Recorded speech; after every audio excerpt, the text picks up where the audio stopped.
Everybody, this is Gary Dean with Sentiment Timing, and this is our technical video report for Sunday, June 8th, 2025. So the Bulls took the non-farm payroll report and really just ran with this market all day on Friday, making new rally highs. And it's, as I said, I wasn't sure if this was a wave five or we're just making some type of an extended wave five, let's say, and that's pretty much what appears to be taking place now. The way that I actually have it down, hang on one second. So this is a possible wave structure that I'm looking at here, and it's the same one as before. This is just on the stock charts, though, and really what we're looking at is you have your one, two, and now what happens is it's five waves within five. So you have one, two, and then we have one, two, three, four, five, and that's three. Now we made a four, and now what happens is we're making five waves again.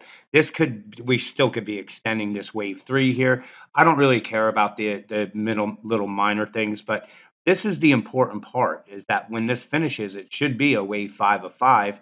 And from there, that's when we get that much deeper pullback. So I it's this is another thing that I'm following is this bearish wedge here. So there's two of them that we can be looking at. It could either be this one from the blue, and you can see that they line up pretty much perfect with where the lows and the highs have been here. You can see buyers have stepped in right at the lower trend line here, and sellers have stepped in at the upper trend line. But this is also another one right here where we're drawing it. We don't know because this is the first test of it that we'd be making. So I'm thinking that I like I think the blue one will be in play here. And the reason why it's important, it's given us some kind of idea of where the upside target would be. And that's looking right around that 60-80 level. Now it could extend a little bit out from there, but notice we have these bearish divergences. So again, I'm not saying to short this market. I'm just saying you need to be very careful because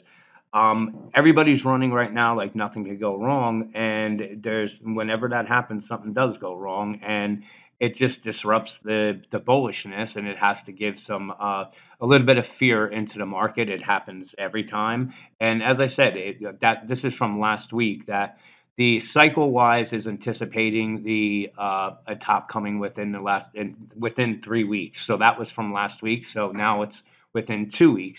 It could happen anytime. It may extend a little bit further, but like I said, we caught a majority of the move from the upside at the lows, and I have no problem sitting and watching this one out and for the last 1 or 2% of this rally because the fear of jumping in here and then seeing it coming closing the gap down at the 5300, that's a big loss there, and that's something. I'm not saying we're going to get down to this level, but this is one of the issues that I have with it where we are because look at this. We have one open gap, two open gaps.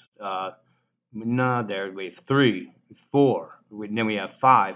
So when the moves are coming with gap ups like that, it's very, yeah, you have to be concerned. You have to be very cautious. That's probably the best way to put it. But in any case, so if we're heading up, this is where I'd be looking somewhere up around that 60-80 level. On the 15-minute chart, again, this is just a smaller little wedge that we have here.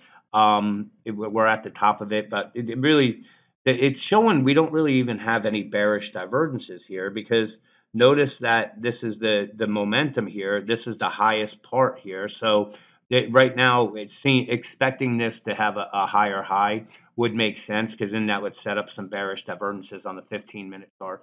And really, I would say the first line in the sand that the bears are going to have to get through. Obviously, it's going to be this 69.85, and then we're going to come down to the 69. It's hard to see this.